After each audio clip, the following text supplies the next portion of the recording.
Hey, everybody. Hello, Rob. Hello, Techsploder. Hello, Tay. Always good to see you. I think, Tay, you get the attendance award. I know, Tay and... God, who else is here a lot? Rob's here a lot.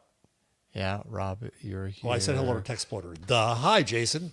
Hi. That's me. That's me. That's okay. You can say hi to me, too. Hi, Yellow You can say Gold. hi to my Hi, alter ego. Techsploder. Yeah, it's Is my door okay. closed? No, it's closed. Good. My family hates hearing me podcast.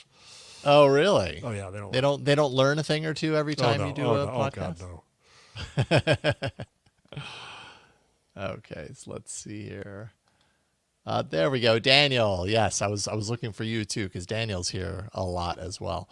I'm adding this just to see if the framing is right. The framing is right. Okay, good. Cool. Well, everybody, thank you for being here. Little pre-show programming note is that next week's episode is the last live episode before I leave for a family vacation in Italy, which I'm incredibly excited for. Also kind of overwhelmed about because like vacation to Italy is no small feat. Like there is so much to coordinate and plan, and yeah, it's a lot. And I'm doing much of it myself, so I'm a little overwhelmed there, but once we're there, it'll be great. And then we won't have another live show until I think it's like June 3rd or July 3rd. Yeah. Or July 3rd. Yeah.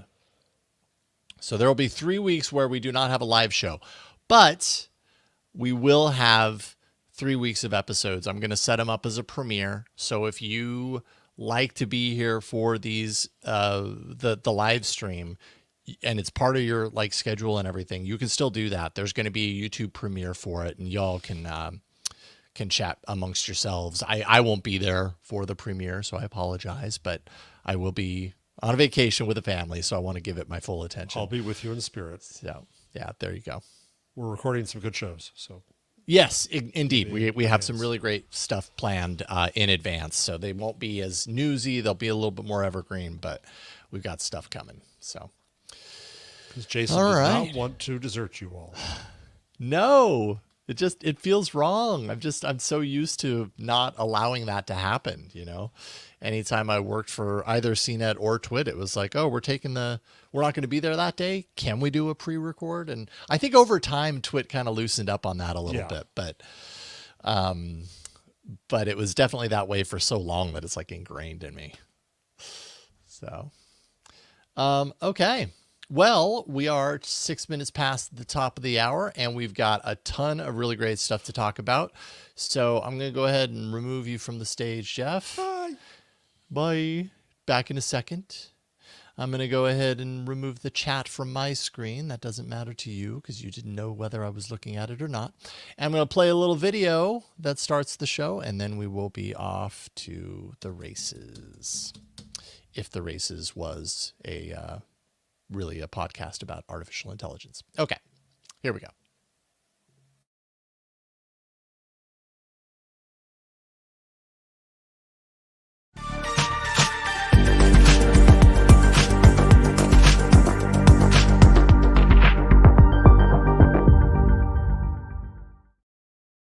What's up, everybody out there in podcast land? I'm Jason Howell. Welcome to AI Inside, the show where we take a look at the AI that's hiding inside everything and the dealings that are going on behind the scenes to make that happen. At least that's the case today. And I think for the foreseeable future, we're going to be talking a lot about this stuff. Joining me, as always, my co-host, Jeff Jarvis. Good to see you, Jeff. Good to see you, Jason.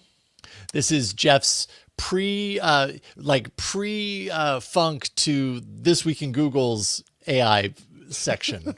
But you guys probably end up talking about some of the same stories and some of the different stories because you always bring like a lot of leaks. I mean, I do put the same articles in both rundowns to be clear. Yeah. So I mean, the news is the news. Yeah. So but, the homework is useful for both. For sure. But it's because unlike this, which is a democracy, Twit is not. It's an old port joke. And so he does whatever the heck he wants. And sometimes I drive to some stories. But yeah, no, they're very different shows, which is good. Yeah. Very different. I'm sure you're going to be talking about what was the big Google news today? It's the oh God, what was it? Chromebook. New Chromebooks. Oh, you're going to be talking about the Chromebook. Yeah. Of course you are. Yeah. Yes. And I mean, there's some AI to that story There too. is. You know, There is, that's yeah, a really little big bit. part of their pushing out the new Chromebook series, which actually I don't have in the rundown, but we did talk about it a little bit last night on Android Faithful. And, you know, really at the end of the day, the story is Google is Geminifying everything that they have their hands in. Yeah, and it's interesting because whereas Microsoft last week we talked about that they made the AI laptop. Yep. And so what is Google doing? It's not like the Chromebook can handle a tensor chip right now. That would be overkill, I got to say. So what is it? It's software. It's the cloud. Yeah, you get more Gemini up in the cloud. That's all it really is. Yeah. Yeah.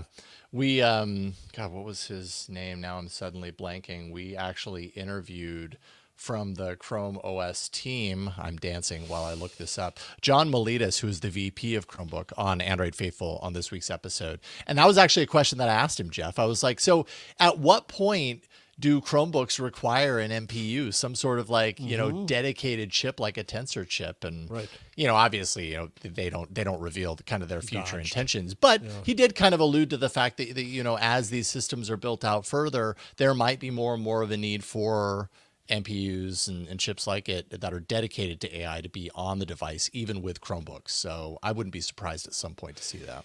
You know, it's interesting. I hadn't thought of this till this moment, but we the common people see AI through a web browser primarily, or through certain applications, Air Canada's chatbot, but it's still just a front end to something going on in the back end.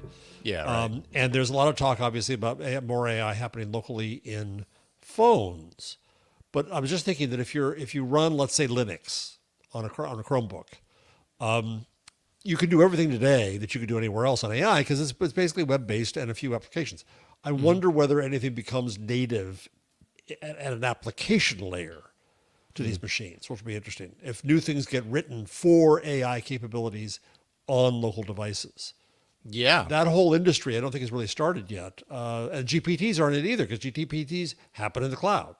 So is there much going of to it be happens in the application cloud, writing around AI capabilities at a local level? I don't know.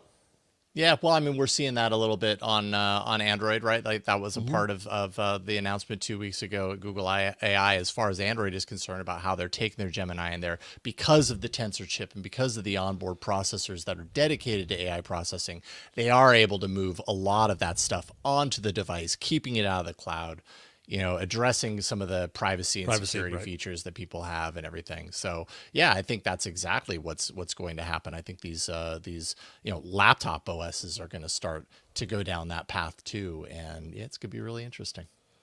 But if things go the way they are with AI, this is my transition to the first story. If things go the way they are, maybe everybody's going to want to back away from it. It could be the case, and that's what we're going to talk about. Before that, though, I do want to make sure that I don't forget to throw out the names of some patrons who support us. Patreon.com/AI Inside Show. We literally could not do this show without you folks, and so we appreciate you being here.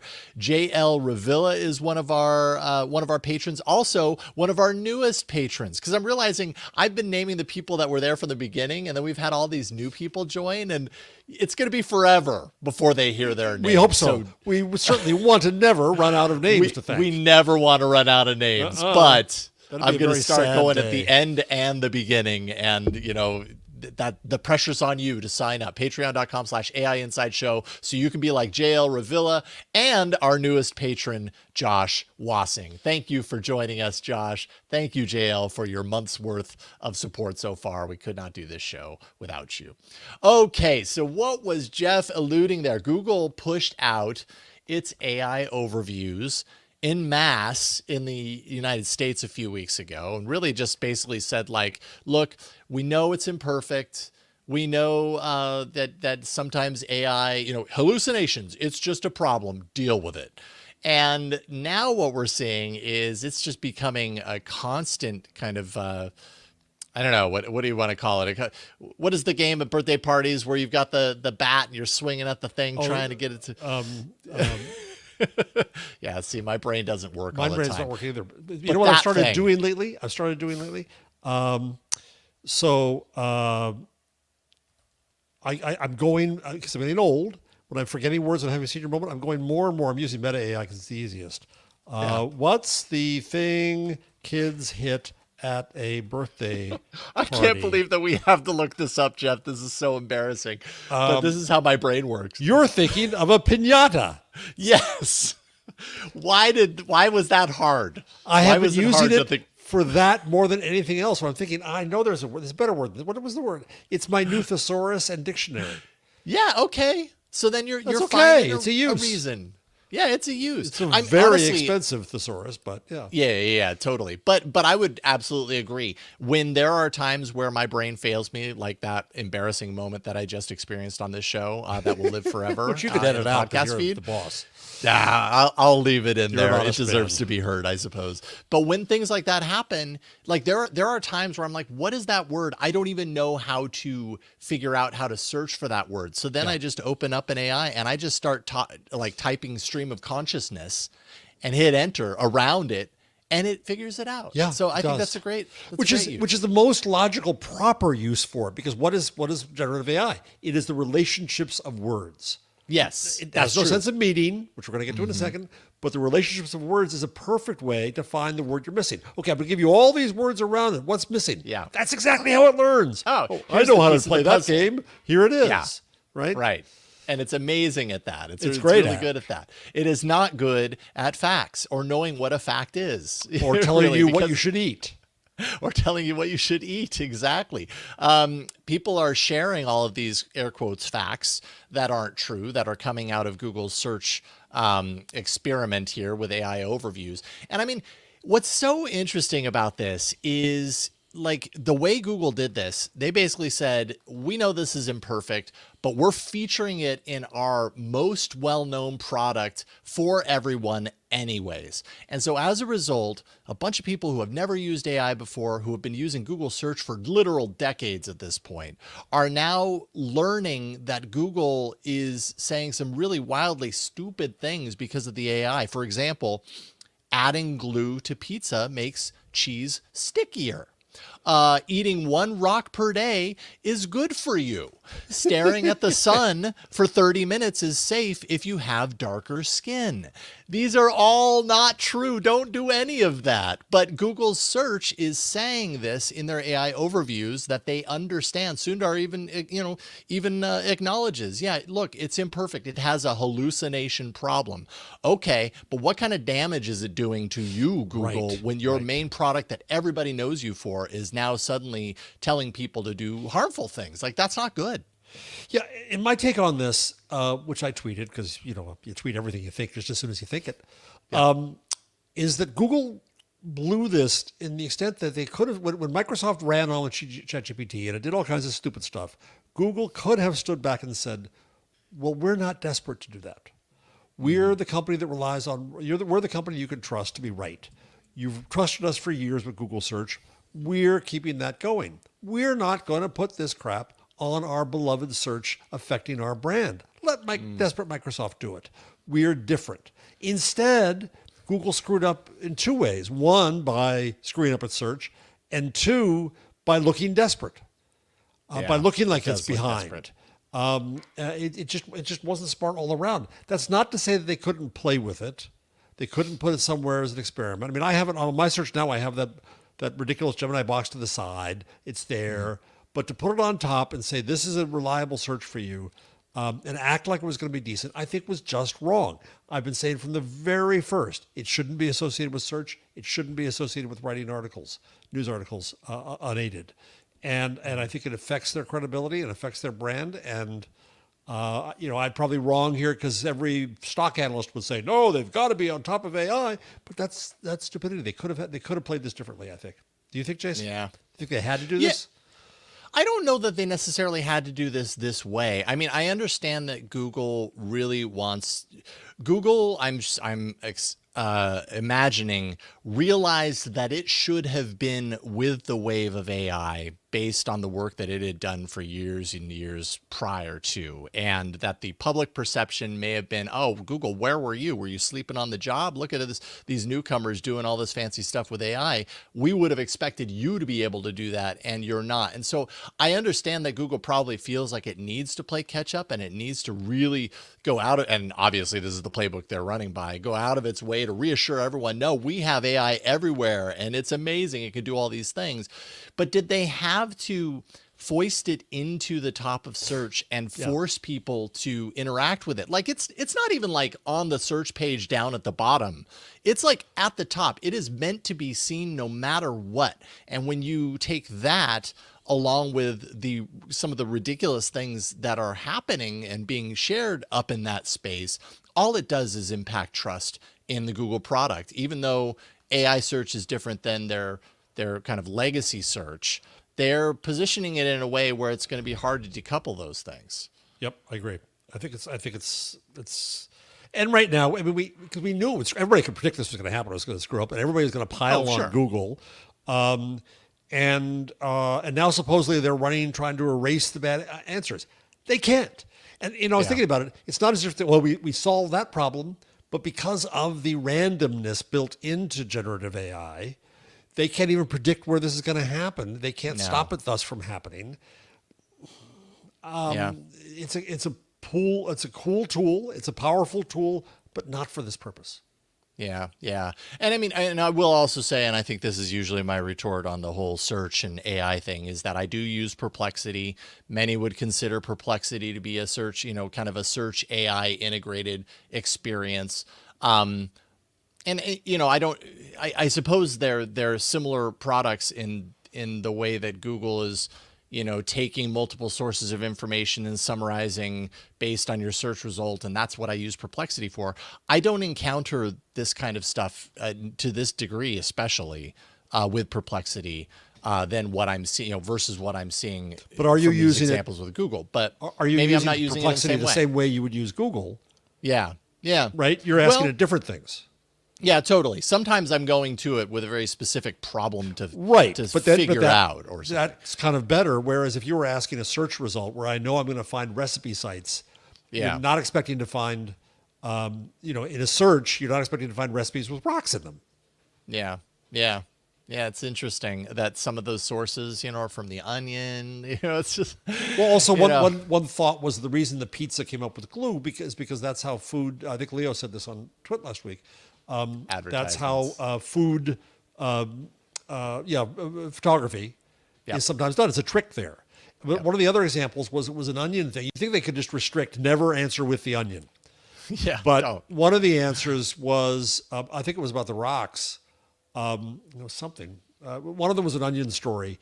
It wasn't necessarily the answer with the onion, but somebody had rewritten it for SEO purposes to fool Google, and it appeared above the onion story as if it were legit. And it had nothing to do with what the site wrote about, but it was everybody's trying to fool Google. That's why the web is messed up. Right. Yeah. It's not like Google broke the web. Everybody broke the web trying to get Google to pay attention to them. Yeah. Right. Yeah, you're absolutely right. And of course Google is also saying, these are outliers. By and large, the majority of the results are high quality information. Oh, yes. They are. But all you need is and that's probably true. Yeah. Right, exactly. Like when you're talking about the scale, so much that of what we talk about in like big tech stories, by and large, is that the scale at which they operate, even if you're 0.01% fall into this category, that still equals a lot of examples, a lot of people impacted. That's still like unacceptable. It so reminds me of the early days of Wikipedia, where people were gunning for anything wrong. And there was one famous episode of a former John Siegenthaler, former editor, well known in the industry. People knew him in journalism, and I don't forget what it had something noxious somebody had put in there.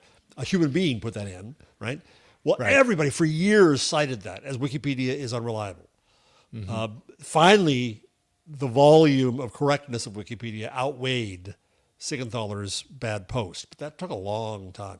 Yeah, long time to undo. So do you think Google's going to stubbornly stick with it as is up there, or do you think they're going to change it? I was thinking about that this morning. I was like, could I see them? My gut tells me at some point they reverse course a little bit.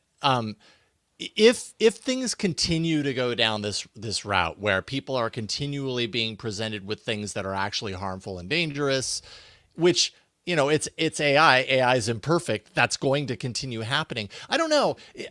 I could really go either way. Like right there, my gut told me that at some point they're going to hit a breaking point. They're going to have to at least pull it for a short period of time to make some corrections and then put it back up. I don't think they're going to get out of it entirely. Let's just say that. I think they're going to continue to lean into it, but they might have to make some corrections and be like, all right, fine. You say that this is unsafe. We shouldn't have it. We're pulling back to the drawing board, and in a couple of weeks, we'll have a more refined system that won't do these things as much. The other problem is like one of the links you put in the rundown was how it's getting everything wrong. No, it's not. No, but some of it's also not. Just banal. The weird thing to me is I can't figure out when it's going to give me an AI overview and when it's not. There are times when I think it's appropriate and it would, and it doesn't, and other times. I just put in, because I'm flying to California next week, what's the best way to get an airline upgrade? Well, here it gives me, but it's banal. Join a frequent flyer program. I hadn't thought of that. What? Use miles or points. Can I? Whoa, wait a minute. Slow fly down. solo. Sorry, hon. Dress nicely. Haven't really heard of that.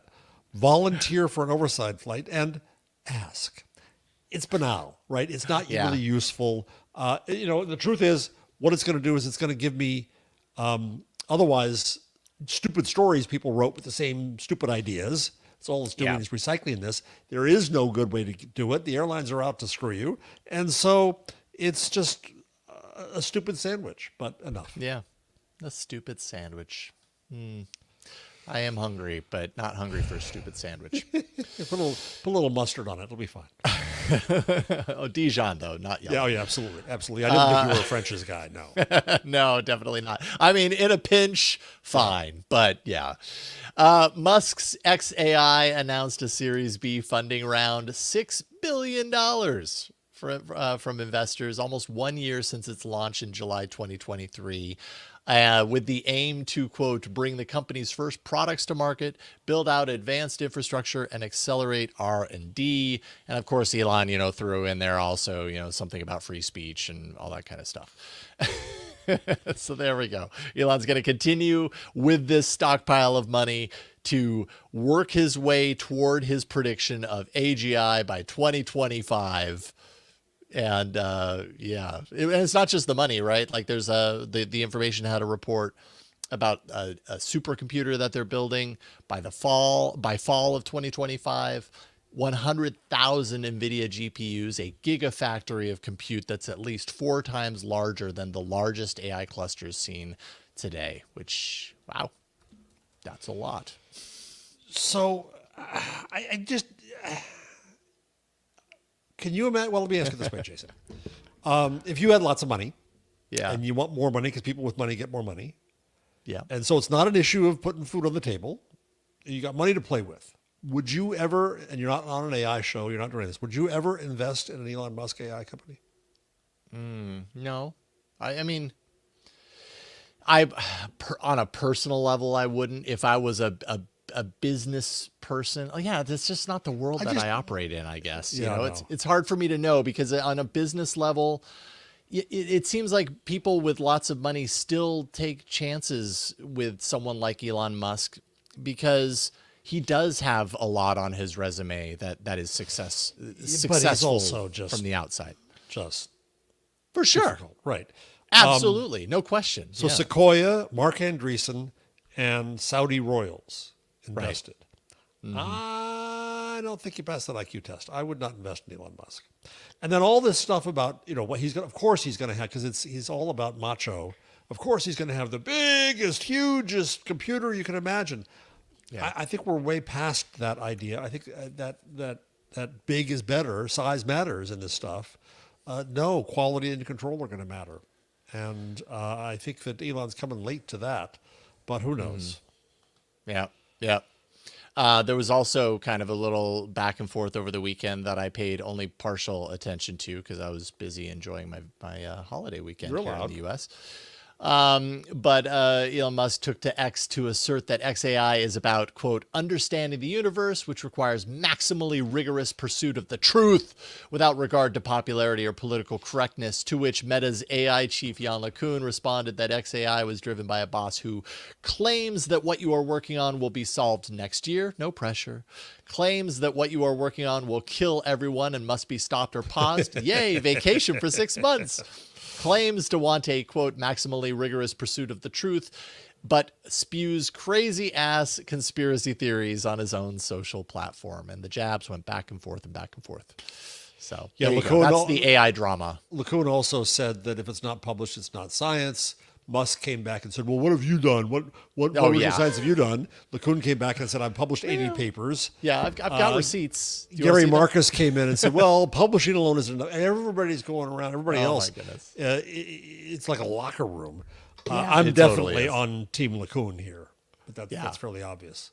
Agreed. Anyways, if you like the drama, there you go. Sometimes the drama's fun. Sometimes it's like a heavy eye roll. And usually with Elon Musk, I would say, for me, it's usually a heavy eye roll. Yeah. OpenAI says it is actively training its next major AI model. Let's see here. And it's assembling a new safety and security committee to evaluate the company's efforts over the next 90 days. 90 days is what the article said. So I don't know. Does it go away at the end of that? I don't know. Well, I do believe that Sam Altman is on the safety committee. Indeed. So the safety committee that is overseeing all of this has Sam Altman and board members Brett Taylor, Adam D'Angelo, and Nicole Seligman. I'm sure there are others in there, but so basically this really only appeases people who already trust OpenAI at this stage.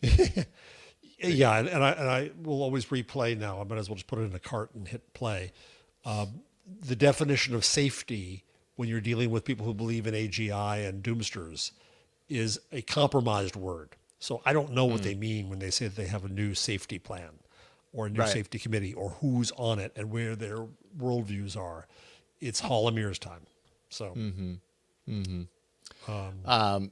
yeah, OpenAI says that the new model that they're working on is going to bring us to the next level of capabilities on our path to AGI. Someone's going to write a book that's titled Path to AGI if it doesn't exist already, because they're all saying it on the path, on the march to AGI. I finished Mustafa Suleiman's book, The Coming Wave. And, he started Google DeepMind. He's now the head of AI at Microsoft. He's a smart and very accomplished guy with all this.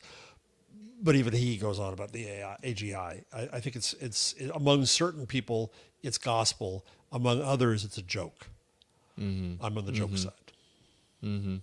Yeah, and we actually have something we'll talk about a little bit later. It's almost like the first half of this show is kind of like the newsy big headline things, and then the second half is a little bit more kind of I don't know, a little bit more in the clouds, less newsy, more talking about the loneliness and sentience and things like that. So we will get there for sure. Helen Toner, who's a former board member of OpenAI, spoke out on why the board moved to oust Altman last year, that crazy, week that happened that shook the AI world. Said the board had lost trust in Altman once he neglected to tell them that he owned the OpenAI startup fund, and also that Altman gave incorrect information on safety practices within the company. And he attacked Toner for a paper that she wrote. There you go. Okay, there's that too. Once they decided the company needed a new CEO, she said, this is actually, by the way, on a podcast, the TED AI show from May 28th. So you can hear all this. She says, it was very clear to all of us that as soon as Sam had any inkling that we might do something that went against him, he would pull out all the stops, do everything in his power to undermine the board to prevent us from even getting to the point of being able to fire him. And so they had to act swiftly and secretly. Deceptive and chaotic was her word. Yeah. On the same podcast, Brett Taylor, who's now the board chair at OpenAI, came back saying they were disappointed Ms. Toner continues to revisit these issues. Well, sorry, but we got to revisit them because we never heard the story. We didn't visit them in the first place. And I think there was some belief that they're just like, shut up. Could you just stop talking about it so people will forget? Right. And we never got a report from the law firm that was hired to audit all this. They just kind of said, oh, everything's okay. It's fine. And Sam's back in charge. It's fine. And Sam's doing safety. It's fine. Nothing to And see Sam's here. raising $7 trillion, and it's fine. No, it's not a public company. You can argue we have no right to know anything, but given the power that it has, and given how much influence it has, and given the way it is, for example, choosing to put money on certain news publishers and not others, it's using its influence in ways. I think that they should be much more open, to use the title, and they haven't been. So I'm glad she spoke out at last. I think it's great. Yeah, for sure. And then totally related to this, Yann, is it Yann Lecun? It's Yann Lecun, right? I think so. I don't know. Who left OpenAI. Apologies if I'm getting your name wrong. And if you'd like to come on the show and talk with us directly to tell us, like, you've got an open seat at the table. Left OpenAI earlier this month on concerns of the company's poor approach to AI safety. Now, Yann has joined Anthropic as lead of that company's super alignment team. Was leading the super alignment team at OpenAI prior. Reporting to Jared Kaplan, who's the CSO for Anthropic, Lecun said on X that the team is going to focus on AI safety and security, of course. Quote, scalable oversight, weak to strong generalization, and automated alignment research. Those are some phrases there that I feel like I need to know more about. I look at the words alignment, let alone super alignment, in the same through the same hazy lens that I look at AGI. I don't think that the machine has no sense of meaning. How can it have a sense of ethics? How can it have a sense of mission and alignment? It can't. It just simply cannot. And if we fool people into thinking that it can, it bites two ways, right? It bites the company because it's going to disappoint. Surely people get to do crappy things, but also it sets an expectation that just simply is, I don't think is true. And so, I mean, did we stop the machine from destroying all mankind? Oh yeah, good, job done, right? But it wasn't going to anyway. And so the whole expectations of what these machines can do, I think, is terribly skewed. And this kind of language skews it more. Anthropic is filled with a lot of AGI folks. And so once again, I look at them with a side eye. Yeah, I mean, that's a good side eye. I like that. Those of you on video. Chilled me to the bone is what it did. You don't want Jeff Jarvis giving you the side eye, folks. It all goes downhill from there. Yeah, well, Anthropic has, yes, been known, or rather has made themselves to be known from early on as kind of like the safety conscious AI system. Like we're doing it with safety first, safety at the forefront. But which in spirit, I mean, they have a constitution, and then they did an open thing where they had people contribute to that constitution, and that all sounds good, but it's in this framework of thinking that you could teach the machine how to be a good boy when it doesn't know anything. It's not a boy. I don't have the story in the rundown, but this is it Anthropic that is doing the work? Or maybe it is this story, actually, that they're kind of trying to work to understand the black box. Yes, Anthropic did that. Which is good, where they looked at they were trying to analyze which neurons fired. Okay. I'm putting for those of you on video, I'm putting my hands near my head as if it is a brain, and of course it isn't. I'm doing it right now. I'm anthropomorphizing. Your head has a brain, just to be clear. My head has a brain. The AI does not. I'm not so sure. But the AI, of course, is a neural network. And so that's the structure of it. That's what enables all this wonderful stuff to happen. And so it's those connections, those flashes of neurons, and they've started to break into it a little bit to understand it. One of the disturbing things about AI to the public is that you don't know why it does things. We can't explain. Explanation is gone. And we're used to explanation, or at least the belief that we could explain things.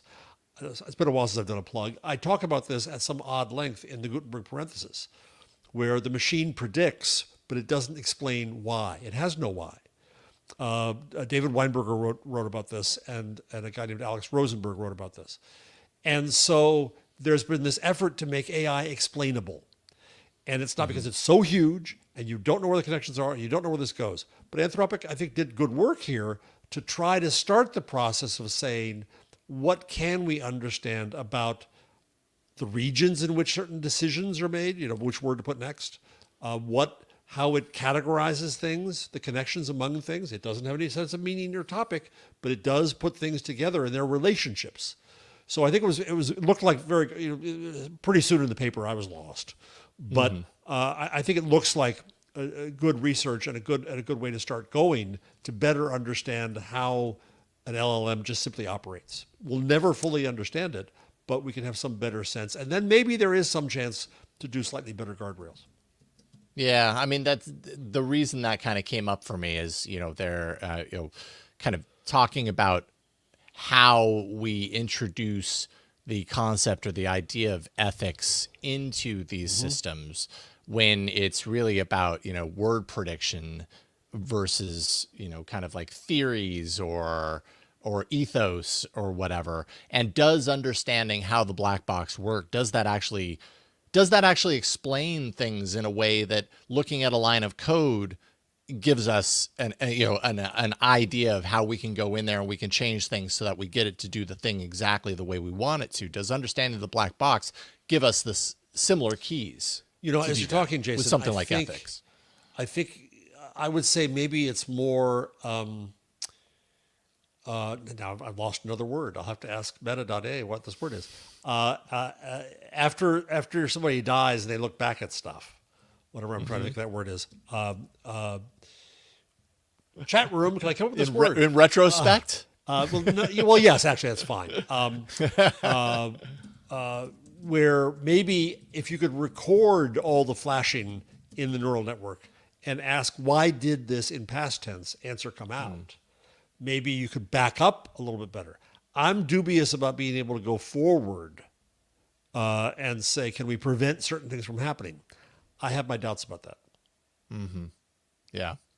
Interesting stuff. Before we hit the break here real quick, I just want to throw out a thank you to the Ozone Nightmare very much for the super chat. I believe says AGI is the synchronicity of the moment, a groundlessly optimistic ideal that gets thrown around as a way to stoke the hype embers of the AI zealots. Oof. There you go. Oof. Preach. I know. Preach.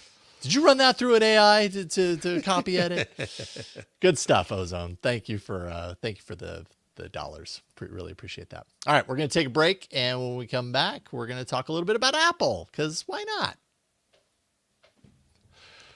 All right, Mark Gurman from Bloomberg doing what he does best, offering more insight into what Apple is working on. And this is, important because we've got WWDC happening next month. We've got Apple. We've talked a few times in the past about Apple, the perception that Apple is behind in the AI game. What is Apple going to do? Is Apple going to, start leaning into this and everything? And Mark has some information on how AI is likely to appear in both iOS 18 and macOS 15. Gurman says initial features might not be as impressive as what we've seen from the competition, but that they're hoping that in the long term, their large user base is going to give their approach an edge over time. So in the near term, likely to see the standard things: transcription, photo editing, search functionality. And I'm thinking by search functionality, I'm guessing that's more like, maybe that's like AI on the device, like device search would be my guess. I don't know that that's necessarily like web search functionality, but I don't know. I guess we'll find out. And then, quote, software that can create custom emojis on the fly. So, I think what we're seeing as I read these features and I kind of see what Google is doing with Android and some of this on-device stuff is the AI that's coming to devices right now isn't the kind of thing that's revolutionary for everyone immediately. I can see how it could eventually get to a point where it's offering features that are just out of this world, and really useful and really have an impact on your kind of quality of life, getting things done, that sort of stuff. But this just feels kind of like, oh yeah, this is like table stakes at this point. Does it do summaries? Does it do transcription? These are all things that LLMs are reasonably good at, and everybody already has these on devices. So Apple just needs to catch up. Yeah, and I think it'll be interesting to watch because Apple made privacy a feature when it failed at the advertising business, and it didn't need data from anybody. Now it's going to need some place to learn about its users and understand and give them more relevance. And how it does that is going to be really interesting to watch. But creating custom emojis on the fly does not strike me as earth-shattering, Apple. No, but they had didn't they have like was it Bitmoji or was that Android? I can't even remember. iOS has its own kind of emoji system that you can create. And so I guess this kind of ties into the doing fun things with your phone type side of things. Not necessarily the changing your life in revolutionary ways, but again, it's like opening up Dolly and creating an image, that you couldn't create otherwise. Like, it's fun. It's not earth shattering. It's neat that you can do it. And some people, will certainly lean into it because it's fun, but that's about it, would be my guess. And then down the line, I'm sure I would be really surprised if Apple doesn't go down the route that we see Google going down, which is leaning into eventually the multimodal capabilities of AI and seeing the smartphone, seeing the device that you have in your pocket as a way to get answers on things that appear in front of you in real life with less friction than it would take to punch out a question in a search engine or whatever the case may be. I was thinking about this the other day, is that we've all ended up in phone mail jail where we're going through, tell us why you're calling today. No, agent, right? Yeah. And hate it. And those systems are going to get more and more and more ingrained. To some extent, they may get better, but they're not going to have the authority. I think people are going to get so fed up with dealing with AI agents like that that there might be a bit of a backlash on phones and devices. Like, give me real people. Let me get to the real stuff here. Stop with all this, because it becomes a layer on top of things. It's like It's like whipped cream on your sundae. Just get me to the ice cream, thanks. Yeah, well, you lost me there. I do like whipped cream on top of a sundae, but I see where you're coming from. Not everybody does. I like them both. Maybe not equally. Maybe the ice cream a little bit more than the whipped cream, but the whipped cream is a nice bonus. Gurman does also say that Apple has signed a deal with OpenAI, and that's to bring his chatbot to the platform. I'm wondering if we're going to see that next month. Kind of seems. So does like that mean Google lost right, that race? It doesn't necessarily mean that. It says Gurman does point out that Apple is still working on a deal with Google as an quote option. So I don't know what that means. Like, what, an option? Like you get to choose your browser window and then you get to choose your AI window. I doubt it's something like that.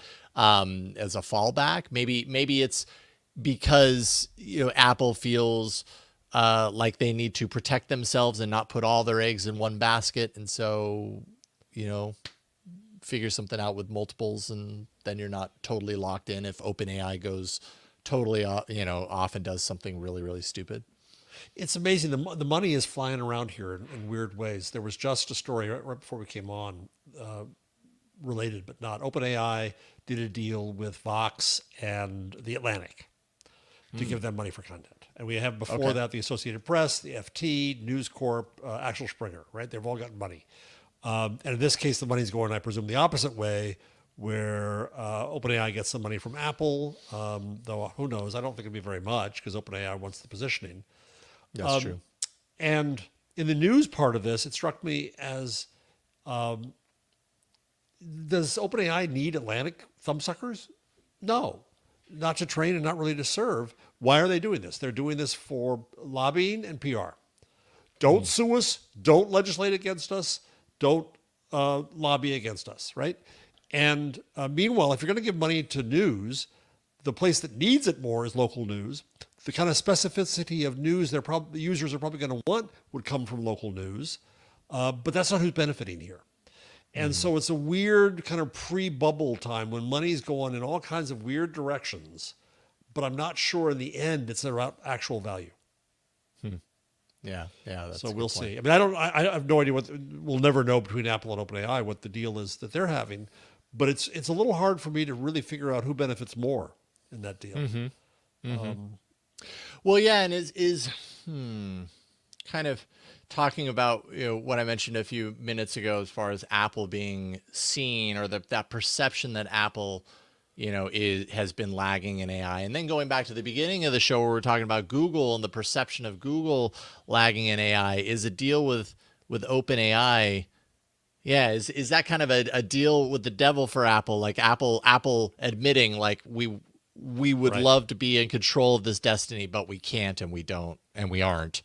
And so we have to make this deal. And that's probably why they're keeping their options open with Google, because I don't think Apple wants to back itself into a dark corner. On the other hand, as you're talking, it occurs to me, it could be that they present it like a choice among search engines, default search engines. And Well, then yeah, maybe yeah. Apple doesn't get blamed for a bad answer. OpenAI or Google does. Maybe it's a way to kind of stand back, which might be smarter, but we'll see. Right. We know these systems are imperfect, but don't blame us. We aren't the ones, you're the ones that want the chatbots. Okay. So here you go. Here's your poo-poo platter of chatbot options. Right. You choose. That's on you. We don't do that around here. Jeff, you included a story about California Senate passing some AI regulation. It's SB 1047, which really seems to put the crosshairs on AI models in order to control their size, control their capabilities. Tell me a little bit about this. The bottom line fear here is that it cuts off open source because it's going to put such responsibility on the model makers. Only the big companies will be able to afford, frankly, the liability insurance to deal with this. So the bill creates a new regulator, the Frontier Model Division of the Department of Technology. Any model that's more than 10 to the 26th flops is subject to regulation. So it's the bigger models, let's say that. But if any model is trained with less compute and lower benchmarks, well, it's kind of okay. But again, this is about the training. So if you do an open source version of Llama, I would presume that counts. Well, here's the deal, is that if you want to train a model that could conceivably fall into any of these categories of size, you have to sign a document. I'm reading from a post by Dean W. Ball. You have to sign a document under the pain of perjury, which is a felony, promising the Frontier model is safe. There is no way to guarantee that. Let me say it again. There's no way to guarantee that because you cannot possibly predict what every imaginative malign user could make of the AI model to do something bad or something accidental. There's no way. You can't guarantee it's safe. And so now you have the California government coming in saying that you must. And I think what this does in the end, according to some, it doesn't specifically mention open source. But if you're a university, if you're a startup, and you want to train a model that goes past this threshold, then you're up crap creek if you can't have the resources, the insurance, to verify. But it's also a felony at an individual level. You're also putting yourself at risk. So this is just I suppose it's well intentioned, but it's incredibly ignorant as to how this world works. And I always fall back to Gutenberg. My analogy here is that Gutenberg couldn't possibly have said, well, Johannes, you can put your machine out, but just guarantee that no Martin Luther can ever use it and do bad things with it. Guarantee it won't undercut the Catholic Church. Guarantee it won't start a Reformation and the 30 Years' War. No, it's a general machine. I don't say it's artificial general intelligence, but it is a general machine in the sense that it can be asked and told to do anything. A gun does one thing. It fires a bullet, which you can use to kill a deer or a human being. This machine can be made to do no limit of things. And that's the point, and that's what also makes it impossible to regulate this way. And in the public policy debate, we've got to get our heads around this. So thank you for that rant moment. I'm going to be in Sacramento next week, as it happens now, to talk about the news protection legislation that I've been railing against. I wrote a long paper about that, and I can find myself perhaps even talking about this legislation. Yeah, interesting. Are you willing to share what the name of the thing is for anyone in the Sacramento area? I don't know. Is this I'll be knocking on doors of legislators, which is weird. Oh. So I did I did a long paper for the California Chamber of Commerce that they commissioned on the California Journalism Preservation Act, which I think is a bad legislation. And I spent 41 pages explaining exactly why I thought that and gave a bunch of alternatives. And so if you go to my Medium, you'll find the entire text is there. That's not the way I'd read it, but there's a link to the PDF for that. And it touches on AI in the sense that it touches on questions of copyright and fair use. And what we see is the news industry constantly trying to expand copyright and fair use. And AI is one context, and trying to tax the platforms is another. Excellent. So this is, if you go to Medium, do I have the right article up here? News legislation. I plug it in lots of other. This is a piece of legislation called, the headline is Bad to Worse. That was one from a senator in California that just died on the vine. But there's another piece of legislation, the one I write about, that's still going on. It has some, the paper has some interesting, I think, a history on copyright and on the consolidation of the news industry and on the issues of fair use. So that I think might be interesting for some folks. You can skip sections. Cool. Well, we'll have to talk about that on next week's show. I'll be fresh from Sacto. Yeah, indeed. And we'll have to figure In out. my old reporter days. Figure out if you fit in the studio with me. Well, my big head may not get through the door. In my old reporter days, we called Sacramento Sacto. Do actual Californians call it Sacto? Yes. No, I don't really hear people like calling it Sacto out and about, but I've heard it. I don't really hear it as like, it's not like San Fran, which you hear. And anyone from San Francisco will tell you that they shudder when they hear San Fran, or Frisco, It is. I wonder if it's city. the same thing with Sacto. Yeah, it's the city. Yeah, it's the city. Going to the city? Yeah, exactly. Yep. Well, speaking of open source, Jeff, you have been saying for a while that Meta's open source approach is potentially it's a redemption story for Meta, for the company. It turns out also for Zuckerberg. New York Times, Mike Isaac writes that Zuck is, for many years could do no wrong, or could do no right. Sorry. For many years could do no right. There we go. That's the right way to say that.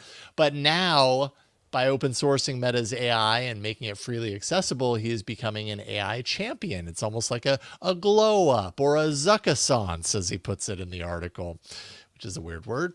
The article points out that Yann Lecun and Joel Pinu, who headed up AI research in the company, pushed for the open approach as a better long-term play for the company. Zuckerberg agreed, calling it good business. And, to an extent, kind of this current focus on open source around AI is, at least for a certain category of AI, people who are dialed into the AI ecosystem and all that, see Zuck as, kind of an open source hero. Yeah. I think a few things make Zuck more popular. Who saw that coming? Right. Who saw that coming? One is that he's championing open source AI, which I think is very important. And two is he's not Elon Musk. I mean, people saw how bad Elon Musk could be. The demon of the moment is Elon Musk. Yeah. Yeah. And so you think, don't you miss Mark? And I think it's true. It's funny. I just saw a stock story come by that one of those ridiculous things that comes in my feed. One of the two stocks you should buy if you want to buy into AI, and Meta's now one of them.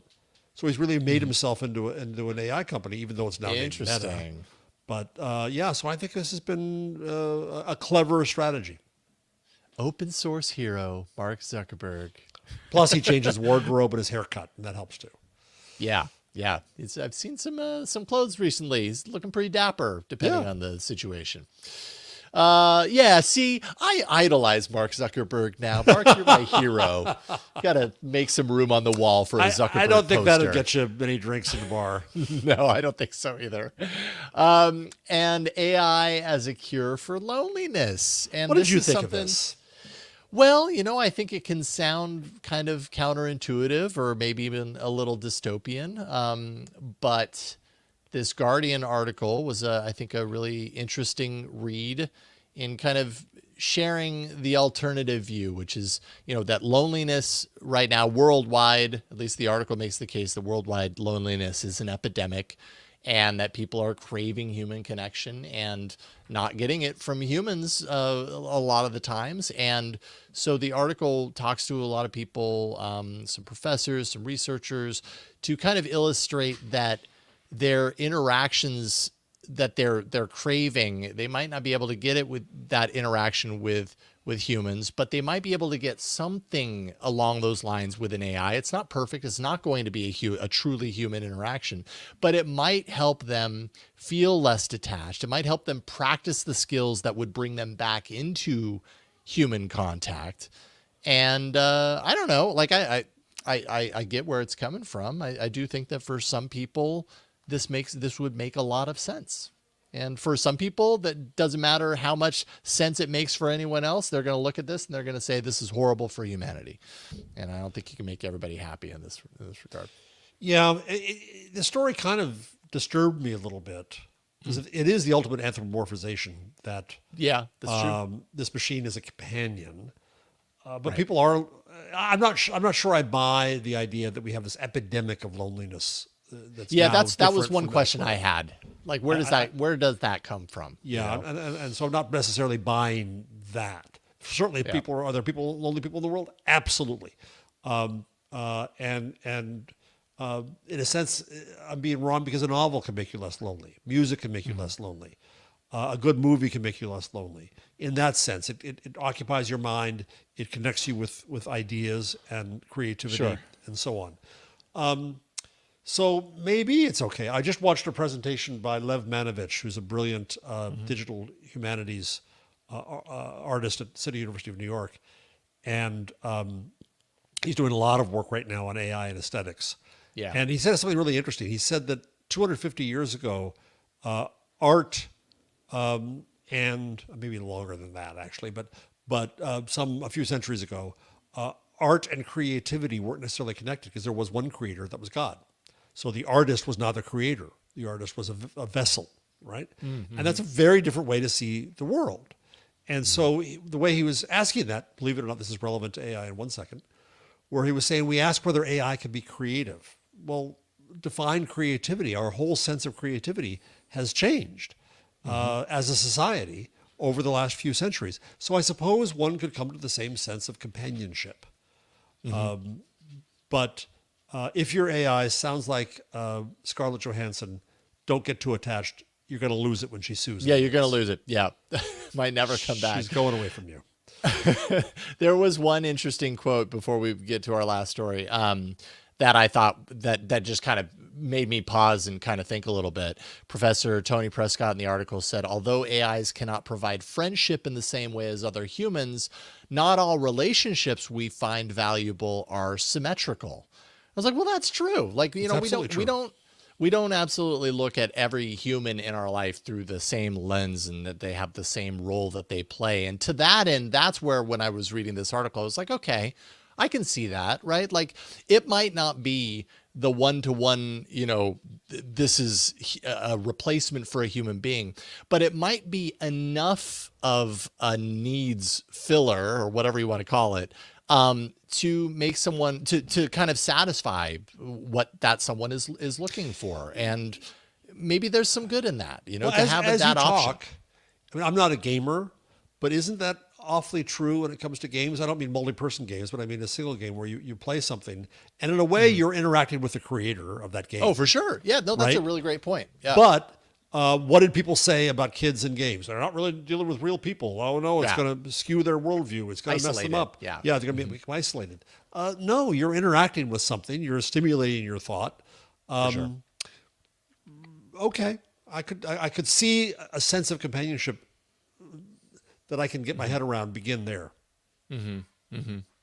Yeah, very interesting though. It definitely got my mind kind of thinking about it in some different directions. Yeah. And as did this next article, which you put in, a time.com article about AI and the idea that it might be or someday become sentient. This idea of sentience that is having subjective experiences, and how that's a really big part of this concept of AGI that we were talking about earlier, that I alluded to. The article points out that there may be a lot of reasons why people feel like AIs are already sentient, which I think is silly, but you know, those reasons, they speak the language of being sentient, i.e. they speak the language of being conscious.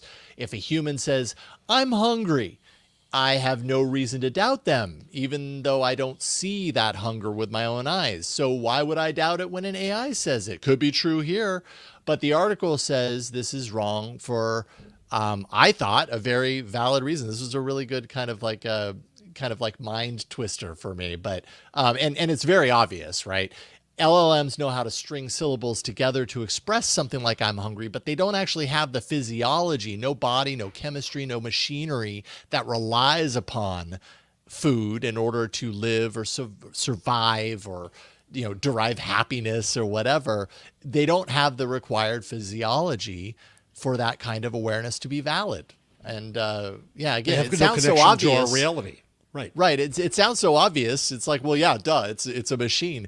But I think that's this article did a really great job of illustrating why that is such like that goes too far to believe that could be true. And I'm not even saying that it couldn't be true somewhere way off down the line, that we don't build some sort of machinery that includes all of the senses and has, like maybe that's possible, but I don't think we're nowhere near that. I don't think I see that in my lifetime. No, this piece was written by Feifei Li and John Echemende, hope I pronounced that correctly, at Stanford, who do really smart work about this. They're not on the crazy end of all this. In my next book, The Web We Weave, coming out in October, I write about the case of Blake Lemoine, which many of our audience will remember, is the Google engineer who said that Google's model was sentient, and then tried to hire a lawyer for it and lobby Congress for it, and got fired for this, as he should have, I think. It is the ultimate of anthropomorphization. We imbue in the machine a sense of ourselves. And it's not unlike what Emily Bender, the University of Washington linguist, says. She was an author of the Stochastic Parrots paper, is that when we sense meaning in the machine, we're the ones who impute the meaning. The machine doesn't have it, but we think we want to see it in it. And I think the same is true of sentience. And the same, it goes back to the prior story, right? The same would be true of companionship. And there is a risk there, because it could be used by a malign actor to fool us and exploit us. Now, I generally believe people are smarter than this, and no, we're not going to be just the dumb agent. The machine's not going to be able to just make us do whatever it wants to do. A, it doesn't want anything, and B, we're smarter than that. But one could well imagine how some people could be exploited in such a way, and that's the danger of talking about this. So I'm really glad this was Time magazine tends to be the journal of moral panic about technology, going back to their famous cyber porn cover some decades ago. I was going to say, when I saw this article in the rundown, I was a little surprised that came from you. I was like, well, wait a minute. Time? Yeah. Written Time off a long time ago. I have too. That's really why I put it in, because I think it was very good. I'm glad they did that. Totally agree. Well, I have kept you for 6 minutes longer than I'm supposed to on a Wednesday, because I know you got to get ready for your next show, and you were a busy person. Jeff Jarvis, thank you so much for doing the show with me each and every week. Thank you, boss. I continue to learn so much talking through these concepts and ideas. Next week, if we figure it out, I don't know if we can. I'm putting a big burden on Jason here, trying to figure out all the technology. My hope is that we'll be in the same room, or building, or zip code. Right. Definitely same zip code. Yes. Hopefully same room. Yes. This is not a very big room, but I think I can figure it out. So we'll figure that out together. Gutenberg.com is where people can find the work that you have done already with magazine and the Gutenberg parenthesis. And when your new book comes out, is it going to hit this site also? Yes, I will figure that out. I have to get my son Jake to help me do that. Got it. I hear you on that one. Well, thank you, Jeff. Great stuff today. I appreciate you. AI Inside, we do this show live every Wednesday at 11 a.m. Pacific, 2 p.m. Eastern on the TechSploder YouTube channel. You just go to youtube.com/@TechSploder, and we will be streaming live to the page. I think if I refresh, you'll actually see we are live right now. It's kind of like AI Inside Live Inception. If you went in there, you'd watch me recording this at this very moment. We do publish the show, though, if you can't catch it live, every Wednesday later in the afternoon. So just go, find your podcatcher of choice. You'll find AI Inside podcast there. Like us, rate us, review us, subscribe wherever you listen, and of course, support us directly on our Patreon at patreon.com/AI Inside Show. That is where you can, throw us a few bones. We offer ad-free shows, a Discord community, regular hangouts with me and Jeff and the rest of the community. I actually did a Zoom hangout with one of our supporters yesterday, Steve, and it was a total blast. But I would love to get more of you in those Zoom hangouts. So go to patreon.com/AI Inside Show. At a certain level, you also become an executive producer of this show, including Dr. Do, Jeffrey Maricini, and our newest executive producer, WPVM 103.7 in Asheville, North Carolina. Did I say that? Is that your real name? Anyways, that's what you had there on Patreon. So there you go. I hope I did that justice. Everything you need to know can be found on our website, aiinside.show. Thank you so much for watching and listening. We will see you all next time on another episode of AI Inside. Bye, everybody.